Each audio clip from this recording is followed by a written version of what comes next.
Welcome to the Orgasmic Lifestyle Podcast by Venus O'Hara. I'm here to welcome you into the world of orgasmic living by hosting experts to discuss orgasmic topics such as nutrition, spirituality, personal development, sexuality, and much more.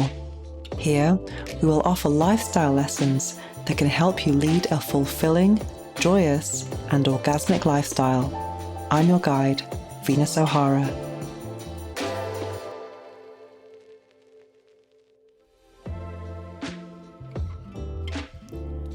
Welcome to the 65th episode of the Orgasmic Lifestyle Podcast with Venus O'Hara. In this Wolf Moon episode, we'll be discussing erections and aging. We'll be speaking with Dr. Elliot Justin, the founder of FirmTech, the first sex tech company dedicated to improving men's erectile fitness. Then, we'll be discussing the book, Be, a No Bullshit Guide to Increasing Your Self-Worth and Net Worth by Simply Being Yourself by Jessica Zweig. The episode ends with a guided meditation with affirmations for virility. But first, let me share with you my experience with erections and aging. Let's talk about erections and how they relate to aging. I met today's guest at the Sex Tech Fair in Berlin last year, and he presented a graph about age and impotence, and I was fascinated when I saw this graph, and we will explain more about it in the interview. But as soon as I saw it, I thought, wow, I really have to interview Elliot Justin. And this is because, last year, or maybe the year before now, I interviewed Susan Bratton, who describes herself as an orgasmonaut. And our episode talks about how to age orgasmically from the female perspective. And now we have the male perspective today, which is absolutely fascinating, and how to keep things going in the bedroom. But irrespective of gender and sex, I think as we age, we have to kind of adapt our sexual practices. And these adaptations can come about fairly naturally. But I remember when I was, let's say, late teens, early 20s, sex was about marathon sex. It was all based on penetration and repeating several times during a night, and maybe using 5 condoms in a night, something like that. But then as you get older, I think there is more, well, in my case, anyway, my experience, there's a little bit more emphasis on foreplay. I don't really like the word foreplay. It seems to imply that penetration is the main course and everything else is just filler or fluff, which is not quite true. But I do believe that, the erectile capacity does influence this as we age. I remember when I first came to Barcelona, and I was early 20s, and I was sleeping. I started to date guys who were quite a lot older than me, and when I was ready for like round 2, they were not. They were just like, that was it. There's just one sexual encounter per day, and that was a big wake up call for me after I'd been with younger guys when I was living in Madrid. So as I think we have to adapt with age, and something that I really love to explore as I age is also getting into sacred sexuality, different types of sexual expressions that aren't so focused on stimulation and orgasm. So for example, some tantric practices that I really enjoy is something called carezza, which is all about just caressing the body without getting to a point of stimulation or orgasm, and just really getting to explore the erogenous zones as well. I would highly recommend that. And also exploring with things like massage, blindfold, even sex toys, not on the genitals, but all on other parts of the body as well. And yeah, so tantric practices tend to work quite well when you are not in a rush, and it can kind of become a ritualistic experience, which can actually be a lot more fun than that. It can be a lot more fun than those marathon sexual encounters of the younger years. It's all a question of adaptation and also exploring sensuality, which is a beautiful thing to explore. But I'm going to leave it at that today, and we're going to go into much more detail now with our guest today, when we'll be talking about aging erections and how important it is to track nocturnal erections for health. Would you like to supercharge your libido? If so, check out T-Drive from InnoSups. It can help you to supercharge testosterone, sex drive, and muscle gain.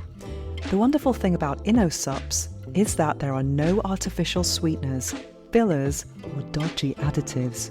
It's made with good, clean ingredients. So if you're curious about naturally skyrocketing your testosterone levels, increasing your sperm count, as well as many more health benefits, head over to innosups.com. That's INNOSUPPS.com and use the code VENUS at checkout for 20% off any purchase. Check out the link in the show notes and enjoy that little extra oomph. Now it's time for this episode's interview. We'll be speaking with Dr. Elliot Justin, the founder of FirmTech, the first sex tech company dedicated to improving men's erectile fitness. Dr. Elliot Justin, welcome to the Orgasmic Lifestyle Podcast, where every day is a climax. Thank you so much for taking part in this interview today. I'm very happy to have you here. And for those who are unfamiliar with your work, could you tell us what you do? Yeah, I'm the CEO of FirmTech, and we have invented the world's first device for men to monitor objectively their sexual health. So in this age of healthcare wearables, we have smart watches and smart rings, and we can look at how many steps we took and how well we're breathing if we're walking uphill. But there's a gap, which is sex, and that's a gap that we've addressed for men, and we are researching a similar device for women, a wearable for sex. Amazing. I met you at Sex Tech Berlin a few weeks ago, and when I saw your presentation about age and erections, I knew I had to interview you. We had Susan Bratton on here maybe a year ago now, and she shared lots of tips about how to age orgasmically for women. So how does FirmTech work, and how does it improve the male experience of aging as far as sex is concerned? Sure. Well, the numbers are truly alarming. 50% of men by age 50 have ED. I'm 70. By my age, is 70%. You talked about orgasm experience every day. You know, we doctors make recommendations about so many things: diet, compliance with medications, exercise, habits. We don't make recommendations about sex. But it is really a use it or lose it. So as a company and my team of academic urologists, we recommend that men and women have sex at least twice a week, and it should not be a perfunctory 3, 4, 5 minute experience. It should be a 30 to 45 minutes experience, just for you, let alone the psychological benefits and pleasure, but for the physical benefits in order to maintain blood flow to everyone's favorite organ. But unfortunately, so many people are embarrassed to acknowledge that. So what do? Basically, 3 years ago, I was challenged by a urology professor at the University of Utah to come up with a way of counting the number of nocturnal erections that men have. And my reaction to that was, what the fuck? Who cares? I mean, we all know about morning wood, but we poke our partners with it and we laugh about it. But what's the significance? And what I was unaware of, I am a doctor, as are most doctors, as are most people, is that the number of nocturnal erections is a leading indicator of a man's cardiovascular or cardiometabolic health. And it's probably the same thing for women with nocturnal clone erections as well, too. No one's looked at since Master Johnson. So if a man can track that number, it goes down. By leading indicator, we mean it's predictive. It's not an association, it's predictive. If that number goes down, then you have a cardiovascular, you're much higher risk for a heart attack or a stroke or a clinically significant diabetes. But this doctor, like most straight urologists, is not into sex toys, and I am. So cock rings suck. They're uncomfortable. But my thought was, well, you know what? If we embed sensors into a smart cock ring and we change the form of a cock ring so it could be comfortable, one overnight and one during sex, we can not only count the number of nocturnal erections, that is so important, but we can measure the duration of firmness of erections while men are having sex. What do men care more about? How they're performing during sex or how many erections they had at night. So with that data, men can now measure the impact of diseases, medications, relationships, alcohol, recreational drugs, supplements upon their sexual health. And as Sue Bratton likes to say, if you can track it, you can hack it. And we want to hack human sexuality so people can enjoy a longer and better life of lovemaking. We also want to inspire people to have better health, because what motivates people more?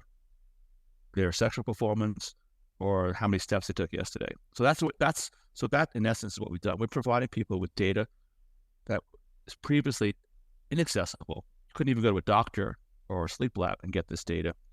And now we hope to transform not just urology and sexology. We hope to transform men's lives, improve their relationships, etc., with this data. So let's say the data is bad. What way does someone go from there? Well, that's been really interesting because what can you do? So if your number of nocturnal erections is going down, I'll pick on myself. I average 3 to 5 nocturnal erections per night, which is good. Do you know what the average is by age, or do you have that data? It's not. We have data that's going to be some published in the American Urology Association this spring. We have data that no one else has. The data that's previously based upon, the 3 to 5 number is a healthy number, comes from using a device called a Regiscan in the 1990s. They didn't study a lot of people, and the Regiscan looks like something Dr. Frankenstein would put in your penis. It has wires connected to a machine. You can't. It's only can count nocturnal erections and how long they last. It can't be one during sex. You can't fuck with it. So we don't really. And it's a great question for you because we don't really know what's normal, but we're assuming, urologists at least are assuming, that 3 to 5 is normal. I know from our data that if men have sex before they go to bed, which is pretty common, either masturbation or sex with a partner, that number goes down. So actually, that we need to, as we get more, we have like 1,400 men have used this device for data. We have another 7,000 or 8,000 have used it for pleasure, a bit of cock ring. But with that data, we're going to, as that data set increases, and we have more and more men with diabetes or taking the big cock killers, men and women, big cock clitoris killers, are blood pressure medications and SSRI antidepressants, and women, it's hormones. As this data set increases, we'll be able to look at at woman X or man Y and say, gee, hey, you're 45 years old, you're diabetic, this is what's normal for your age, or or they could be you, this is what's normal for someone your age is taking these medications. And that's gonna change human sexuality. It's also gonna change people's health overall, because everything, the penis, the clitoris, not everything, almost everything is about blood flow or neurological or nerve conduction. If things aren't working in the penis or the clitoris, they're not working in the rest of the body. Wow, it's like interesting. So I think one of the biggest obstacles in aging is willingness, and also people admitting that there's a problem. I can imagine this is very true. So do you have any advice to someone who has a partner who is in denial that there's a problem with ED? Yeah, age? That's a really interesting question, because one, desire can fade for many reasons, and it can range from boredom to medications to diseases. So people get their data. They can start to suss out what the issue is. So I'll take an extreme example.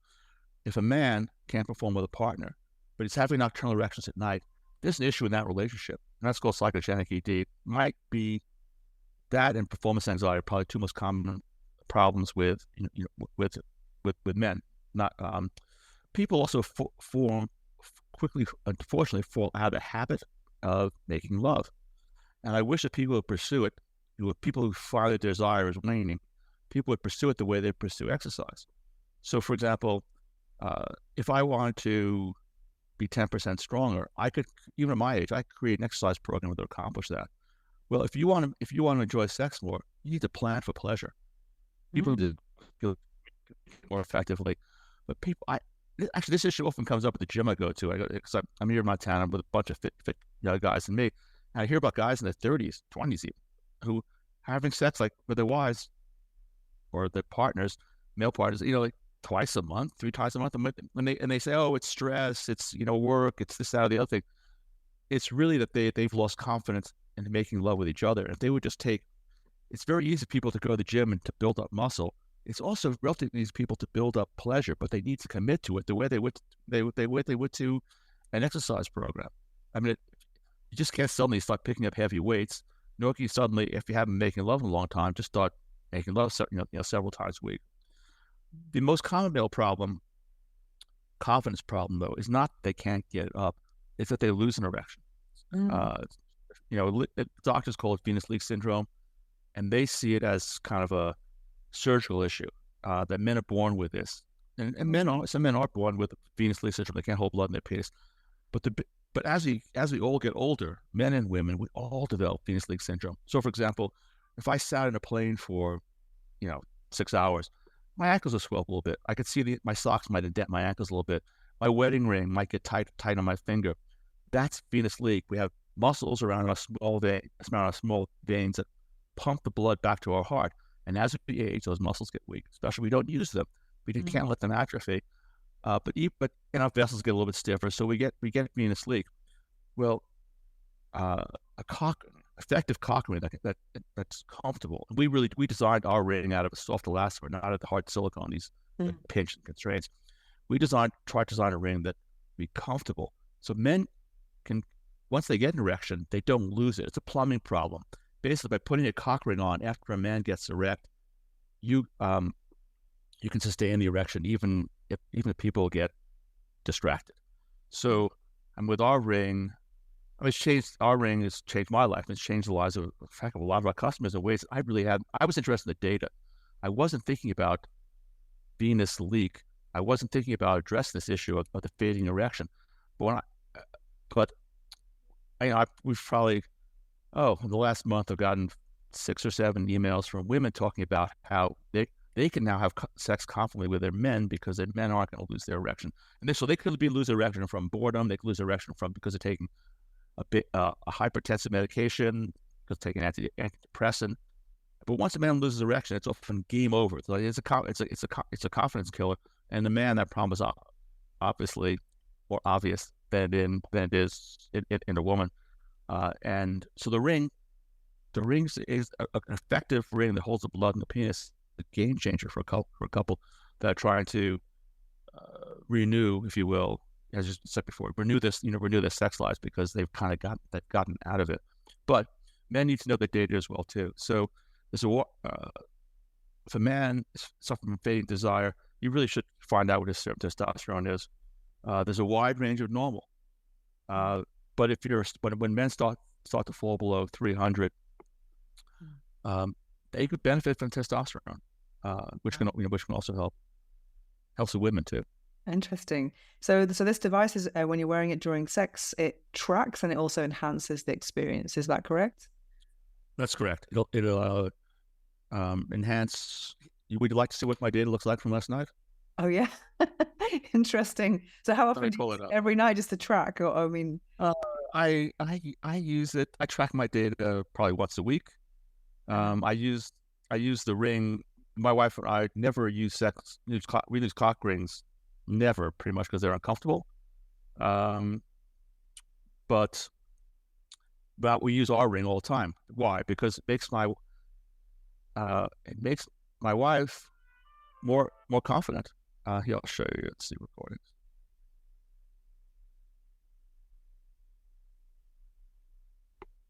Wow. There we go.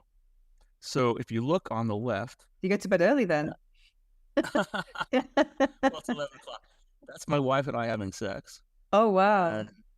And you can see, I had 2 orgasms. We had sex for about an hour, which is what we like. And then during the night, I had 3 more nocturnal erections, which is a sign of cardiovascular health, good cardiovascular health. Amazing. So is there any more advice that you would give? Do you think diet plays a role in well, people drink too much. Yeah. In general, I actually, with this device, I and other men, we can actually see at what point.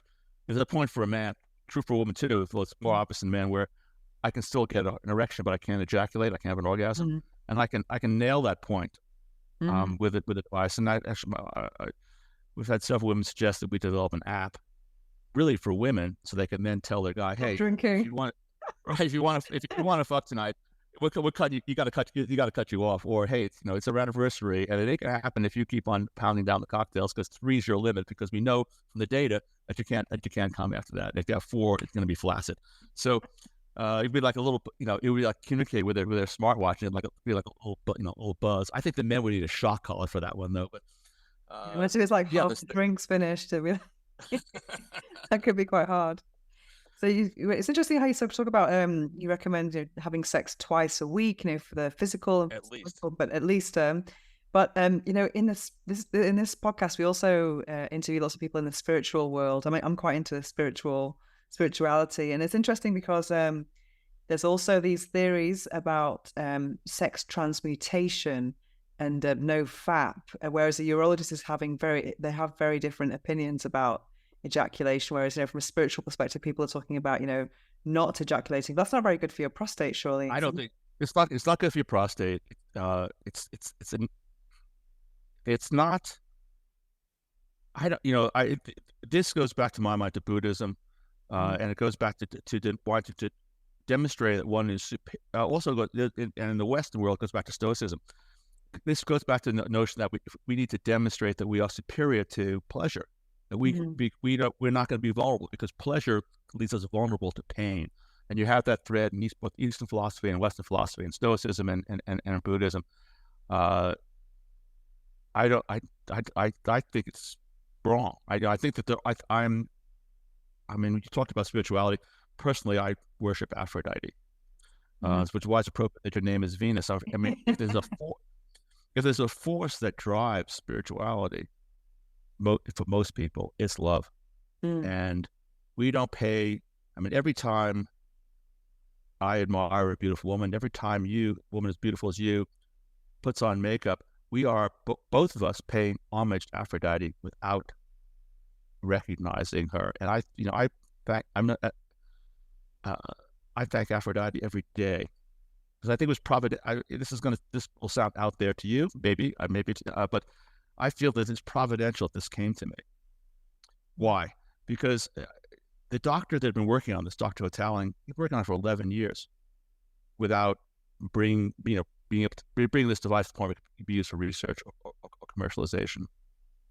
I think that the development of this device took someone who was really into sex, knew about sex toys, and was also a doctor, and also performed research in order to have both the knowledge and the passion in order to pull us together. My wife and I, she's in business, we look at each other every day and think, no one else is thinking about this? In this age of healthcare wearables, no one was thinking about a wearable for sex, not a wearable to measure for fertility or for menstruation, or but or on the other side of it, a wearable for just sort of a novelty wearable. We each can stimulate each other at remotely at a distance, or virtual reality. Not we're going to have some pleasure virtual, but a consumer wellness product that's focused on delivering vital data to people for everyone's most vital organs. As I said to you earlier, how did this come? Why is it me? I think it's Aphrodite. Okay, great. We love it. Because I think also from what I've seen from the no FAP movement and all the kind of sex transmutation, I think people equate, let's say, masturbation with watching porn, which obviously can have some negative effects on sexuality. But I think you can have masturbation without that, which leads me to my next question about PIED, porn-induced erectile dysfunction. I've heard that's the most common type of erectile dysfunction. It's also affecting very young people just from overconsumption and intense consumption. Does your device help those people as well? I don't actually think I'd like to see that quantified, because I think performance anxiety and medication-induced erectile dysfunction are actually much larger than that. I don't, with this business, I've probably spoken to 70 or 80 of our customers, 1,000 customers, but I've really spoken. But men who reach out to me, that before they buy the product or after they buy the product, they want to learn more. That's none of their issues. Not a single one of them.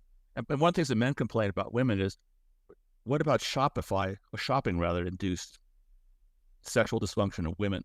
Because people like to joke that that the web was built on porn, and maybe it was, but the web today exists on shopping, and women are responsible for 85% of purchases online. So is access to shopping dangerous to women's sexuality and therefore impacting men's sexuality? I don't know. I'm really reluctant to blame porn. I think that for most people, porn enhances their interest in sex, or it's an escape from from their loneliness or an unsatisfactory relationship. I think I would suspect that more people are benefiting from porn than are suffering from it. I'm certain though that there are people suffering from porn, but I only read about them. I don't see them either in my medical practice or in this business. Okay, because I guess it's I guess in that case it's not really a cardiovascular issue; it's more psychological. Yeah, well, I mean, how I'm certain that there are men who are who are addicted to porn. I don't question that. Mm. I don't think that's the major problem between men and women today. I do think the web is a big problem. Social media is a big problem between men and women today. I think that people are losing the ability to speak with each other, to flirt with each other. And I think your point that you were alluding to earlier about masturbation without porn is well taken. Mm. I think that's actually that's a good practice, and one that I personally practice as well too, because I think it forces us to develop our imagination. It also takes us to our partners. We fantasize about our partners then, as opposed to some someone else on Pornhub or XNXX. Yeah, because what I've seen from people who are doing no fap, that they're not masturbating because of porn, not because of masturbation. So you know what I mean. It's this, they kind of separate the two, which is a pity, I think. So what advice would you give to someone who's worried about the aging process and sexuality? Because I mean, a lot of people think it's going to be all over. I mean, even Well, I've got people in their 70s who are using our devices. It's not all, and these are people with significant disease. These people are coming from radical prostate surgery, people taking multiple medications. It's a really question of will. If you want to have sex, then do it. Got a plan for pleasure. But what should people do? People aging. Well, I'm confident that our device will become a standard of care in the future. People are we call it the erectile fitness score. People are going to want to know their score, because once you have your score, you can then say, is this antihypertensive blood pressure medication working for me or not working? Can I decrease the dose and see what happens to my score? I'm going to comply with my diabetes regimen. I'm going to see this positive impact upon my nocturnal erections. This SSRI, I don't think anyone's taking this SSRI antidepressant. They're bad for both men and women. And they might help people for a few months, but they really dial back people's sexuality in ways that, to my mind, are harmful to people's overall happiness. People need to lose weight. I mean, obesity interferes both psychologically and physically with sexual performance. So people need to establish a baseline. If you or I went to a doctor right now, anyone over the age of, well, I'll pick on myself. If any man went to a doctor right now over the age of 40, and that doctor said, you know what, I'm not going to do electrocardiogram, I'm not going to do any blood tests, I'm just going to listen to your heart, the stethoscope, and tap on your lung, and say you're okay, we think, what the fuck is 1880? We expect data, and we now have data for our sexuality. We establish a baseline, and then as we monitor for deviations from the baseline, we can then react appropriately. I think a lot of men are going to find out with our technology that if they do have ED, they can improve it. If they don't have ED, they can avoid it. I've used it myself. I've used it to stop taking a blood pressure medication that was making my erections 15% less hard. Well, I was unaware that it was like that, but the device alerting me that there was a problem. I drink less. Okay. Because I see that because when I drink a lot, my number of nocturnal erections goes down. So why would I want that? Well, I want the blood flow going to my penis at night. That's the body's way of providing perfusion to the penis and the clitoris, because from the body's perspective, these organs aren't that important, especially if you're not of breeding age. Mm-hmm. So the body sends blood to more important areas, but at night it perfuses these areas and gives us these nocturnal erections that both men and women have. So get data, eat, avoid diabetes, lose weight, don't drink or take drugs to excess, and have sex more. Don't get out of the habit of having sex. That's great advice. So what you said plan for pleasure a few times. Do you recommend scheduling sex like you would a workout? If that's what it takes, I do. And I've had a couple of couples, thank me for, because for some people that's what it takes. People, they have these diets they're complying with, they have their exercise regimen. We'll just add sex into it, and that's where actually porn can become valuable in communicating between people, because if people share their favorite porn, men, women, they share their favorite porn, they get a sense of what their partners are fantasizing about. Mm. Uh, so one thing that my wife and I do is just sort of commit. We work a lot, but we commit. Just I'll tell her in the morning, take out 2 sex toys you want to play with tonight, or she'll tell me, tell me what send me a porn video. Of course, she doesn't like looking at long things. She say, just send me tell me what you want. Tell me, give me the 5 or 10 minutes that that most turned on for you, and then we both and so it's and that way there's an anticipation throughout the day that something good, something fun is and connecting is gonna happen that evening. That's great. Yeah, connecting and then just see what happens from there rather than planning everything. So tell us what you're working on. So you're working on the device for women. So tell us more about that. Yes. We're known to study nocturnal clitoral erections in women since Master Johnson, and they were waking women up every hour and just taking a look and doing visual or physical measurements. Our thesis is that, given the analogy between the penis and the clitoris, that we know that women have nocturnal erections, they lubricate at night, that we want to establish, well, what's a baseline? What's normal for someone of Venus O'Hara's age? What's normal for someone who's 20 years old? What's normal for someone woman who's my age? And utilizing that information, women can then measure the impact of diseases, medications, diet, exercise, supplements, etc., upon their sexual health. And women have more issues than men do in that postmenopausal women lose their hormonal protection against diabetes, high blood pressure, atherosclerosis. Premenopausal women take SSRI antidepressants, like 5 times fold as much as men do, and women take and they take hormones. Both these things alter a woman's libido, and utilizing data, women can then say, "Oh my God, this birth control is killing my clit," or this SSRI antidepressant is making it harder for me to climax. People can cut back on the dosages. They can. All this data is personal too, personalized in the sense that we doctors are assholes. We treat people as if they're all the same, regardless of their gender, their weight, other medications they're taking, other factors in their lives. So a blood pressure medicine or an antidepressant might affect one woman or differently than another woman. With personalized data, women can start to measure the impact of those things. What does this device look like? I'm curious about how Sure. you measure this.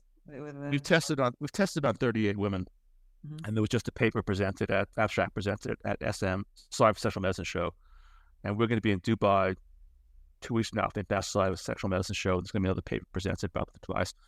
Right now, it's in a prototype phase, but the ultimate form factor will basically have sensors that are over the clitoris. Mm-hmm. We'll add a vibrator as well, too. But the sensors over the clitoris measure pulse amplitude, tissue oxygenation. Okay. Oh, I'm sorry. They're not going to... Sorry about that. Better now? Yeah. Okay. They'll measure tissue oxygenation because as the clitoris gets aroused, the oxygen content goes up. Same thing happens to the penis. And inside the vagina, there'll be an accelerometer and probably a pressure sensor so we can measure pubic and muscle contractions before and after orgasm. I'm much less interested in those contractions, though. I'm interested in clitoral health. Right now, there is no device that can be used at home in privacy, other than our prototype, to test clitoral health. And this is going to I believe this will revolutionize gynecology and sexology for women. They will now have data where there's just opinions. That's amazing because I'm amazed by how the lack of knowledge of sex toys and stuff with gynecologists, and it's amazing. Yeah. Yeah. Well, I've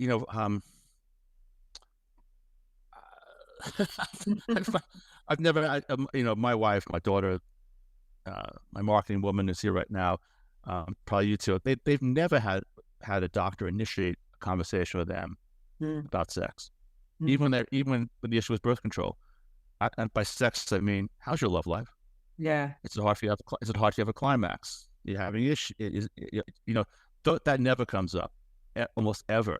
Then people bring it up, like, gee, I'm taking this. I actually started me on this antidepressant, and I've noticed the following change. And then they'll just recommend another antidepressant, Mm. and they'll say, well, I heard that this one has less of an impact. Well, you heard, it's just a fucking opinion. It's an anecdote. Mm. The doctors don't really know which antidepressant is better for a woman's sexual performance and which are worse.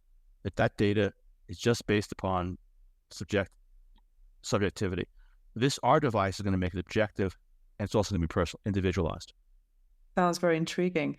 Many years ago, about 10 years ago, I took part in I masturbated for a team of scientists in the University of Barcelona, and they were measuring my oxygen and something else, blood pressure and heart rate, like three things. And it was so interesting to see the data. And Sure. this was just before the Masters of Sex series, so it's incredible. So if you need anyone else, I love all that kind of thing. Sure. Well, this would be different because we'd be measuring what's going on in your clitoris. So instead of it being what's going on in your heart or your lungs, we're measuring the oxygenation of the clitoris with arousal. We're going to be measuring the pulse amplitude changes in the clitoris. It's fascinating. We're adding pulse oximetry to that prototype imminently. I mean, and actually, I will include you in the next round test group, which will probably be in February, because we're gonna add pulse oximetry to the device, and then we're gonna screen a bunch of women, varying ages, varying medical conditions, and I welcome your participation in the project. I would love that, because I've tested 800 toys. I'm really into discovering about sexuality, and also one of the devices that I absolutely loved was this thing called Perifit. It's something you wear inside the vagina, and you play video games for your pelvic floor. So you're playing like Angry Birds and squeezing and killing birds. and what I loved about it, because I'm not really into video games at all, but the biofeedback. People love biofeedback. People want to see progress and see how they are. People like to see data to see where they're at. And also I'm just very interested in sexuality and being a subject. Seeing Masters of Sex was something that inspired me a lot. And also I was inspired by this because many years ago I saw this documentary about this couple who were having sex in an MRI scanner, and they were all like having this wild sex, and then there was all these doctors outside, or scientists in white coats in silence, just looking at brain scans. And the kind of the contrast between the formal and the wild is something that really intrigues me a lot. So I was like, I want to do that. So I met a scientist, and I said, can you measure my orgasm? And then I just said it with a few glasses of wine. And 6 months later, he says, yes, I'm doing a TV pilot. I've got the laboratory. So I was like, this opened the whole game, this whole new world to me. So I'm really interested in this. Well, we are interested, but in pubic muscle contractions inside the vagina. Mm-hmm. But that's part of female sexuality, plus part of male sexuality as well too. But we're much more interested. Those are skeletal muscles. Skeletal muscles are muscles that we can control. I can sit here and I can clench my rectum. I can make my penis twitch, and you can do the same thing with your vagina and your rectum. Right now, just by squeezing the muscles. Mm-hmm. But that's only a small part of your sexual pleasure, if you will, mm-hmm. because it's about smooth muscle. The clitoris is engorged by smooth muscle. The penis is engorged and blood is held in place by smooth muscle, and that's different. That's a muscle that you exercise by having sex and having an orgasm, not by strengthening your muscle with your skeletal muscles with Kegels. By the way, I learned a really interesting fact. I don't know if we talked about this in Berlin. I learned recently that vaginal secretions are not predominantly mucus; they are blood product. They are serum. Did you know this? No, interesting. So again, this is we now understand so much more about the ways in which the penis and the clitoris are analogous, and actually the penis is actually an inverted vagina with a clitoris. That's Yeah, yeah. one, and the way it says that embryology. So as the penis engorges, there's epidermis, like skin. The skin around the penis that is part of what holds the blood in place. It's not just a smooth muscle hold the blood in place. Your penis doesn't explode. The penis doesn't explode because it has epidermis. As the clitoris expands, and most of the clitoris is internal, as you know, there's no epidermis around the internal clitoris. So where does the blood go? So it's a transudate, like serum. Like if you have, so it's, hold on, sorry about that. It's held, it exudes into the vagina. So the blood cells, the blood products, white cells, red cells, platelets, they're held back, but the serum exudes, mix, and there's a little bit of vaginal mucosal cells, and there's a little bit of along the urethra. There are some other cells that like that's what the G spot's about, but that produce some ejaculate, if you will, but kind of mucus-like ejaculate. But the majority of it is transudate. That's very interesting. Because what's been very curious for me in this job that I've been doing for 14 years now is I don't understand why so many young, healthy people need lubricant. Because I never use lubricant. I don't need it. It's just like something that like I'm assuming my cardiovascular health is quite good. Also, I don't eat meat. I don't drink. I don't smoke. But I've never had any issues with needing lubricant. And I think a lot of young people. I mean, a lot of people ask me about lubricant tips, and I'm like, I don't know. Well, for women, my blood is flowing. Yeah. The problem is they're taking medications. Many of them taking medications, but the SSRIs and the and hormones interfere with natural lubrication. Wow. So and then as women age, they get diabetes or high blood pressure, atherosclerosis. Like men, the blood flow to the clitoris decreases, so they lubricate less because the lubricant is coming from the clitoris. It's not coming from the vagina. And there's so much more research that needs to be. There are only like 2 or 3 papers that I could find about the nature of vaginal secretions. So lubricating a lot means you're kind of in good health, I would assume. Correct. You got it. You're in good cardiovascular health. You're not diabetic. The blood is flowing, and that's probably you. You have a good diet. I'm not taking any medications, and of medications that would at least certainly would interfere with zero medication. So it's all no. Right. And I certainly, just know from talking to my daughter that when she stopped taking birth control, and other women that age I've spoken to, that the lubrication changes, and sometimes they attribute that, oh well, I'm with a guy I like more. No, that's probably not it. It's probably a medication issue. Interesting. So so you have, let's say, one product for men and one for women in development. You have we have several. Yeah, we have 3 products for men. So we have the tech ring, which is this, and then we have thought occurred. We have rings without technology that will both.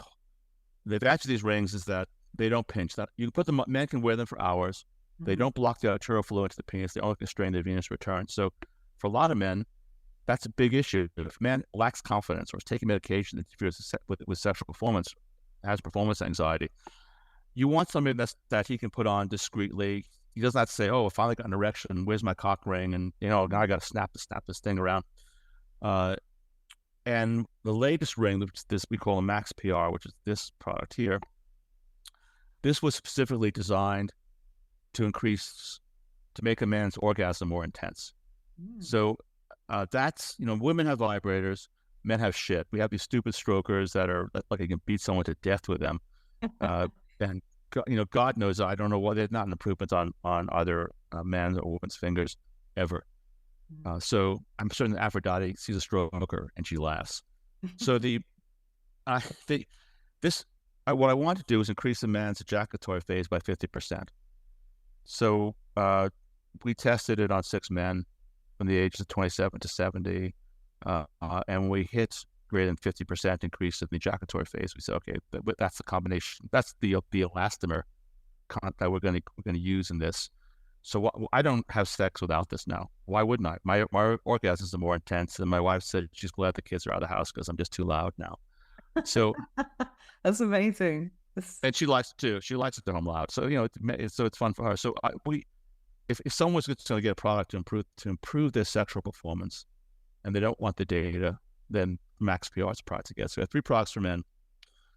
Max PR, the performance ring is really for men who have a larger penis, so don't want a cock ring that's particularly tight.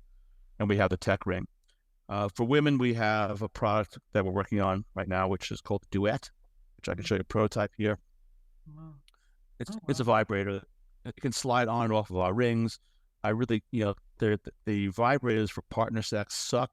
It was like the Tenuto and the Tortu and Lilo, and they're coated with hard silicone. They're uncomfortable. They're too big. They part of the problem is, and I'd like your opinion too, but women are not looking for 50 different vibratory variations, especially if you're having partner sex, because either you're working remote and you're distracted from your partner, or you have to reach down and press buttons that might not be in the exact location where you thought, and you got lube in your fingers, etc. So our goal was to get the right amplitude and frequency of vibrations of the most popular vibrators. And once we achieve that, just have 3 speeds, have a very easy fan control. And this has been tested on 12 partners, and people enjoy it. So that we'll be coming out with that product in the spring, late spring. And the clitoral tracker of clitoral health, that's really a question of money. So I need to raise money for that. I need to raise $1.5 million. We figured it out. It's ready to go. And we're looking for funding for that right now. Amazing. And one thing about cock rings, I'm going to ask you a couple of quick questions. I think the problem is, because, here's one. The problem is when you're doing this in and out, the stimulation is not constant, whereas the woman kind of needs constant stimulation on the clitoris, whereas the man wants to thrust. Right. It doesn't really work for that reason. That's why it's better if the woman's on top. Yeah, and also you can use them for soft play. There's a lot of things you can do with cock rings. I mean, that are not as they intended. You can use them on your finger. That particular cock ring that you just showed me, looks like the Lilo Tortu, or maybe it's Squeeze Vibes, for a version of. It's that one. Okay, got that one. Yeah, that one that's a big box for the clitoris. My wife would call it the landing pad. That's in your left hand right now. It's big. It's covered with silicone. This one's covered with a soft elastomer, so it's more clitoris friendly than hard silicone. And this one, a woman can slip a finger in it and maintain clitoral contact comfortably. It's hard to come up with a device that works for 2 people though. But our customers would, so to speak, demanded this. We got to have a clitoral vibrator that can attach to that. That one you have is I've played with. What do you think of it? I mean, I actually designed it because I've worked for many years as a designer. So this was my idea, because one of my observations of cock rings is that they don't stretch enough, because all girths are different. That's the one big problem, I think, with sex toys, is that they don't adhere to different sizes, and size matters in male sex toys. So the thing was to actually, because I worked with Satisfyer for a couple of years as a product inspiration person, because I've tested 800. I have a whole spare room with 800 toys from the last 10 years. So I do product development with different companies. So the idea was to kind of focus on that, about the girth and being manageable. However, it does slip off a little bit. So, but I found different ways of using it. For example, you can use it, let's say the penis is here and the balls are here, and you can use it for soft play, and you could kind of sit the guy and grind on it. So for me, I think cock rings are very versatile, but not in the way they're intended. I never use them on the penis in the way they are designed. I think they're more like for finger vibrators, or there's other things you can do with them. So I like them kind of bigger size, because it's got bigger motor, because usually they're quite small and buzzy. So sure. Well, that one, by the way, that one I've never tried. When we first showed it, I thought it was Lilo's Tortu. Yeah. Hey, mail me that one. I'll try it out. It might be fun. But there's something, again, with cock rings, I don't think people have really thought About the cock. about the cock. You got it. Yeah. Exactly right. How do you make a man's orgasm more intense? And that's actually over that actually involves putting the right amount of pressure over the urethra. Vibrations work with men, but no one has really thought about how do we get the right vibrations to the most sensitive part of the penis, which is the head of the penis. What do men really want or need at that spot? So, and then people need to experiment with other positions like camel toe sex. To be, if a woman's on top and we work and is fucking a man with just her labia and her clit, well then the only part of the male anatomy that's protruding below from the woman is the head of the penis. Men and women in that position, in my personal experience, can share a vibrator effectively. Whereas in other circumstances, to your point, the vibrator for the man is really about secondary stimulation. It's nice, but it's not necessarily orgasmic, stimulation. We're speaking about cock rings. With this cock ring, a man drops his balls in, and they wraps around the balls. The balls are in one loop, the penis the other loop. My wife calls it a bra for balls. What I wanted to do was comfortably put more blood into the testicular sac, because the testicular sac is a sensitive area. It's not an orgasmic area, but it's a sensitive area. And by holding more blood in it comfortably, we then accomplish two things. One, we make it more sensitive, but we also hold the balls in a consistent location. So what does a man want from his partner with balls during sex? Well, he wants to be what they both want. They want to be in a position where they're there. What happens with balls during sex? They're up, they're down, they're either there, they disappear. If the balls are being held in place, then they can be caressed, slapped, tied up, whatever it is people want to do in order to have more pleasure, because they're or guided so the woman can control a man's thrusting. But they're in a consistent location. And the ring just around the top of the cock doesn't accomplish that. That ring leads the balls in isolation, and they're up, they're down, they're here, there, and that can actually get to be uncomfortable, because the larger the if you will, the box containing the battery, the vibrator, etc., the larger that is, the more it bangs against testicles and can actually, be annoying. Yeah. Interesting. So a couple of quick questions for you. What's the book that changed your life? My Uncle Oswald by Roald Dahl. So we think about Roald Dahl as a children's author. Uh-huh. My Uncle Oswald is a high Victorian, sex-focused caprice. Oh wow! It's very easy to write. It's hard to write a great novel. It's even harder to write a great novel that's funny.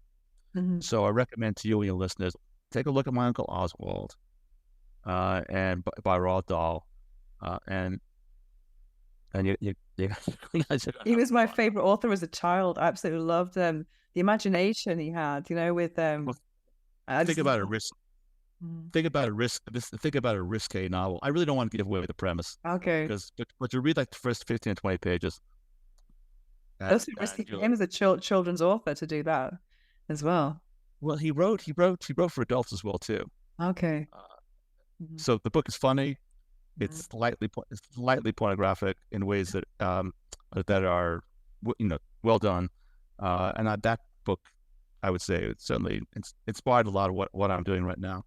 Amazing. It's definitely changed your life then. So I think I know the answers to the next question, because I saw it on your T-shirt. I ask everyone this question: what is the phrase, affirmation, or quote that you live by?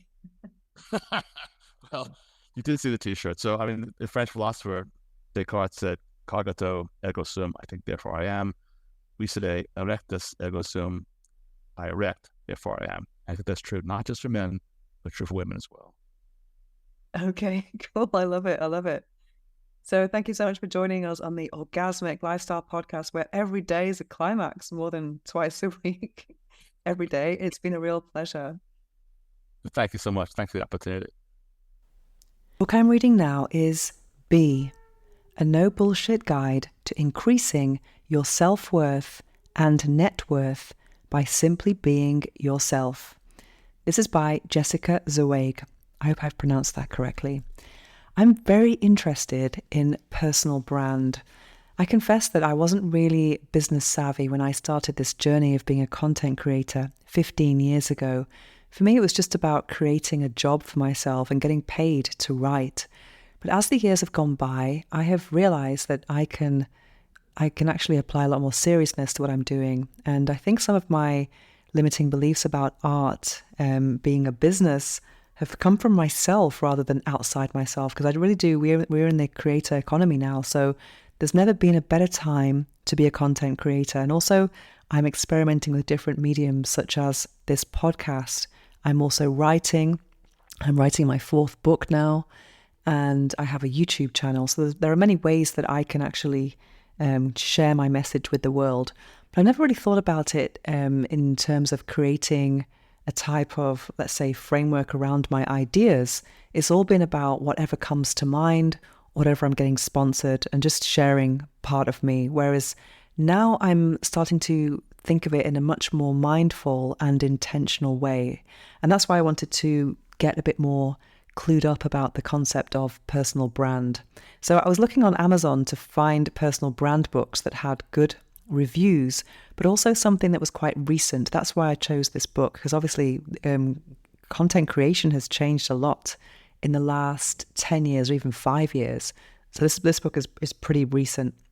And it's a bright yellow book, and it just seems very inviting. I got the hardback, which is just always a bit more luxurious as well. And it's very, it draws you right in. And at first, the author talks about a time when she, I think, was in debt and she couldn't afford to pay her phone bill, and then how she rose from that situation to creating this very successful personal brand agency.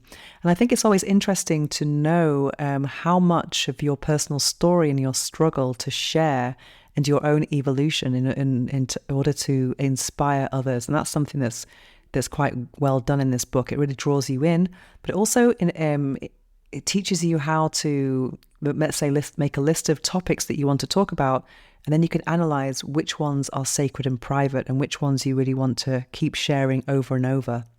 And having some kind of strategy behind it and some kind of intention. It's not just about sharing everything, because that would make you like a reality star, which is not something that I really want to do at all. And for some people, the concept of personal brand can be quite daunting because they don't really want to share too much of themselves with the world. And some people are very private. I'm actually very private. It might not seem that way, but I really do honor my own private life. I never speak about my private life in real time, but I'm very willing to share things about my lifestyle, which is actually the inspiration behind this podcast, actually, because I've been in the sexual wellness space now since 2009.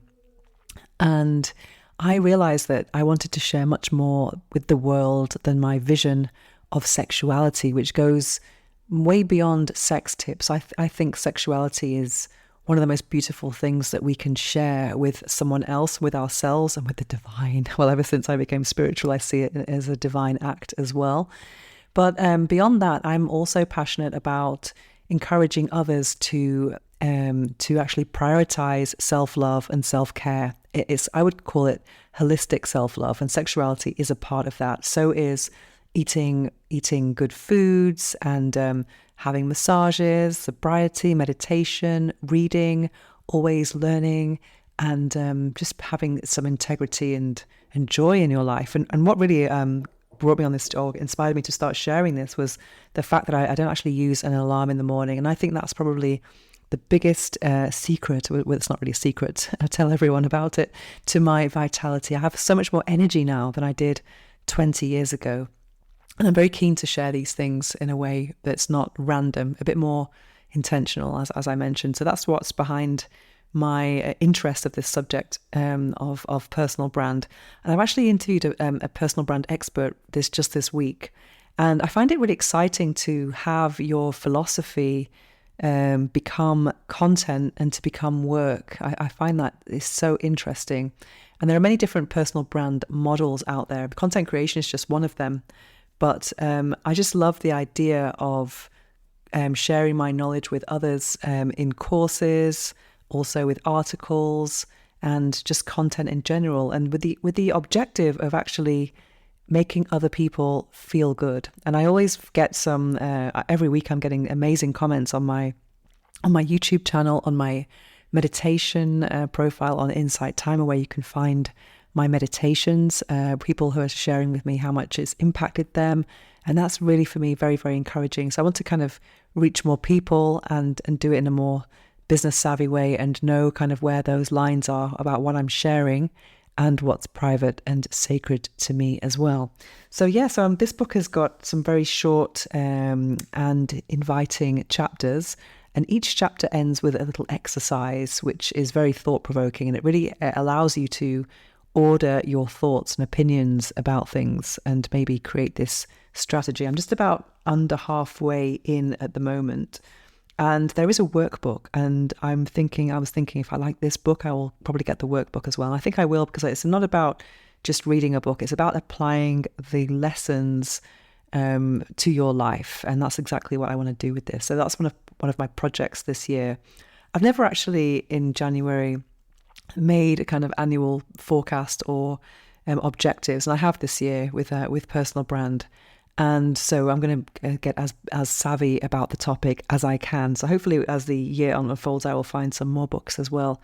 And I'll hopefully make a lot of growth in this area of personal brand. But I think it's really interesting to actually create something yourself, and that is part of you. It's like my baby. So I'm hoping to watch it grow quite a lot this year.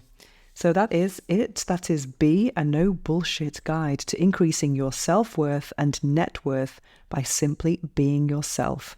And just one more thing I want to add about this. I think for me, I kind of feel that I need some type of unblocking in order to share my full potential with the world. And I know I really have faith in my message, but I question sometimes my delivery and how effective it is. And that's my hope is to become more effective with the delivery of my message, which I do believe is a good one. It's about people prioritizing their own self-love, and that will improve your life and the life of those around you.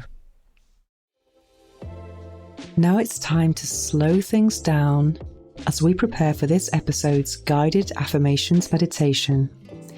It's probably not a good idea to listen to this while driving or operating machinery.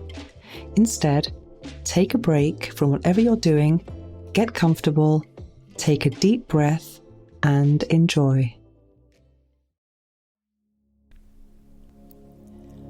I embrace my masculinity. I honor the strength within me. I am a powerhouse of masculine energy. My vitality grows stronger every day. Confidence and strength define my essence. I radiate positive and potent energy. My masculine energy is a source of power and positive influence. I embrace my masculinity. I honor the strength within me. I am a vibrant and potent force of nature. My vitality and energy levels are constantly increasing. Every day, I am becoming more in tune with my masculine strength. I radiate confidence and power in every aspect of my life. My masculine energy is a source of power and positive influence. I embrace my masculinity. I honor the strength within me. My sexual energy is a natural part of who I am. I am capable of achieving and maintaining peak physical performance. My body is a temple of strength and virility. I attract positive and passionate experiences into my life. My masculine energy is a source of power and positive influence. I embrace my masculinity. I honor the strength within me. I am grateful for my sexual health and well-being. I am confident in my ability to satisfy and connect with my partner. My libido is strong and I am in perfect harmony with my desires. I am open to receiving and embracing the pleasures of life. My masculine energy is a source of power and positive influence. I embrace my masculinity. I honor the strength within me. I am grateful for my vibrant health and virility. I embrace my sexuality with confidence. My libido is strong and in perfect balance. I attract fulfilling and passionate experiences. My masculine energy is a source of power and positive influence. I embrace my masculinity. I honor the strength within me. I am in control of my sexual well-being. Body is a temple of strength and vigor. I attract relationships that honor and celebrate my masculine essence. I am in control of my sexual health and well-being. My masculine energy is a source of power and positive influence. Would you like to supercharge your libido? If so, check out T-Drive from InnoSups. It can help you to supercharge testosterone, sex drive, and muscle gain. The wonderful thing about InnoSups is that there are no artificial sweeteners, fillers, or dodgy additives. It's made with good, clean ingredients. So if you're curious about naturally skyrocketing your testosterone levels, increasing your sperm count, as well as many more health benefits, head over to innosupps.com. That's INNOSUPPS.com and use the code VENUS at checkout for 20% off any purchase. Check out the link in the show notes and enjoy that little extra oomph.